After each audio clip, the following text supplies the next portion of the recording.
Tip number 1 is going to be level up your blue weapons. You can use these leveled up blue weapons as EXP for future purple weapons when you unlock them, so this is definitely not a waste. Some of these blue weapons have good passives and you get a ton of these, so you can rank them up to max level very early on and do pretty good damage. You need a lot of ores to craft the purple weapons, so until you have the purple weapons unlocked, you can use a leveled up blue weapon for the time being, and this will help you do relevant damage and stay relevant in the game. Tip number 2 will be leveling up your data bank as soon as you can unlock the 4-star echoes. Data bank is pretty important in this game. You can say it's even more important than your account level. Leveling up your data bank will help you equip higher rarity echoes and also equip higher cost echoes, which are generally much better than the low cost ones. You unlock 4-star echoes at databank level 8, and the easiest way to get to databank level 8 is farm each and every mob that you can see on the map and collect their echoes. You can track the mobs easily with your databank. You just go ahead and collect the echoes of every single mob that you can find. This is probably the first thing that you should do when you get into the game and unlock the databank. That is, go ahead and collect all the echoes that are available in the game. Some of the echoes, for example, the Dreamless, you cannot get until you finish the story. But other than the Dreamless, you can basically farm each and every echo in this game right from the beginning. So one tip will be to completely farm out your databank and collect every single echo there is, because having a higher databank level is going to be very important when you are trying to equip echoes. The next tip will be leveling up your 4-star echoes when you get them. You can use these echoes again to level up the 5-star echoes you get later on, and you will get 80% of the EXP back, so it isn't a bad deal. Having a leveled up 4-star echo will help you deal significantly higher damage. Also, you can use some of these 4-star echoes later on, even late in the game if they have good stats. Speaking of echoes, try to activate the set bonuses or Sonata effects on them. Pretty easy to get echoes with set bonuses early on in this game, so you want to stack the bonuses whenever possible. Under each echo you will see a Sonata effect. You will need to equip 2 or 5 of these echoes with Sonata effects, and all of these echoes have to be different echoes. So you cannot equip 2 same echoes and stack the Sonata effect. You need to have 5 different echoes or 2 different echoes with the same Sonata effect to stack these Sonata effects, and especially early on in this game, stacking Sonata effects can help you do a lot more damage because your stats are not that high up. Tip number 4 will be to pre-farm your character's ascension materials beforehand. Every time you hit a character level cap, you will notice that you will have to rank up your Soul 3 phase to ascend your character. Soul 3 phase is basically like your world level in this game. Now every single time your Soul 3 rank goes up, the enemies also level up by a significant amount.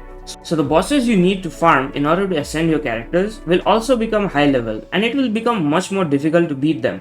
This is why it is handy to pre-farm these materials you need to ascend your main characters before you rank up your Soul 3 phase. Speaking of materials, you can actually buy a ton of these materials from the merchants in the city. So make sure to check out the weaponsmith and the pharmacy shop in the city whenever you have a chance, to see if you have any of the materials in the shop needed to ascend your characters. This will help you save a lot of the stamina or wave plates when you're trying to level up your characters. Now if you're enjoying this video so far, make sure to leave a like and subscribe because it really motivates me to make more content in the game.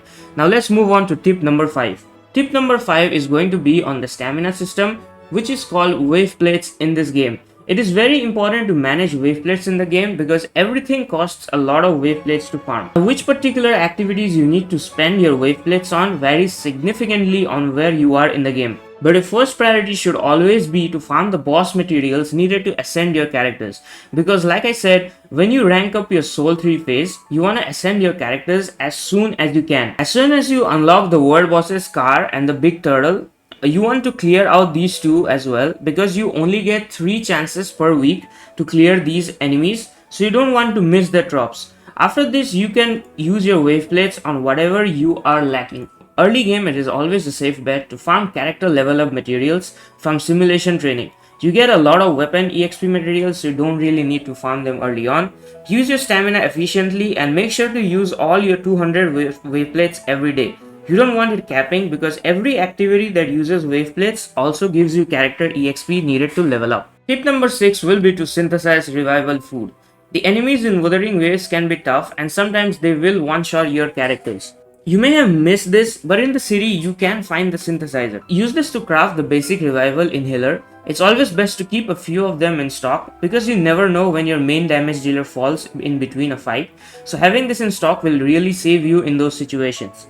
I can't count how many times being able to revive any character has helped me clear content in this game, so keep a few of them in hand just in case. Tip number 7 will be to keep an eye out on the Pioneer Association.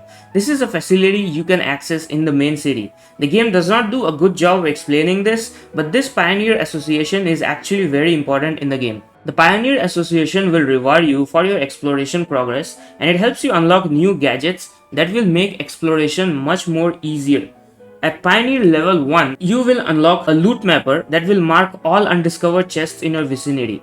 It's very easy to get to Pioneer rank 1 since you just need 20% exploration on a few areas, which is pretty easy to do. Just unlock the teleports in the area and collect a few treasures and you will reach 20% exploration easily. So try to get to Pioneer rank 1 early because the loot mapper will make exploring much easier in this game. And your last and final tip will be to invest in only 3 characters in the beginning.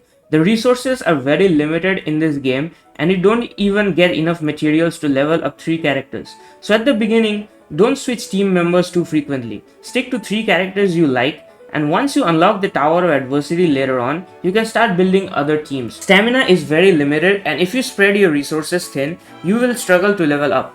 My tip will be to make a team out of the 3 or 4 5 stars that you have and level them up. Make sure to keep a healer and you will be good to go. Focus on keeping your main DPS character at max level always. Its weapons and echoes and everything, try to keep it at the highest level that you can. You can always go a little bit easy on the other 2 characters, but always keep your main DPS in top shape. Also, you don't really need to build your rover in this game because every single time in the story when you need to use your rover, they will always give you a level up rover. So yeah, there is no need to level up this guy if you don't like his playstyle. However, yeah, spoiler alert, when you unlock the Havoc rover, his skills are actually pretty good. Now if you enjoyed this video, make sure to like and subscribe to our channel. Also check out our other videos on Wuthering Waves, which includes a video on the potential lagging issues you may be having in the game and how to fix them. Catch you guys in the next video.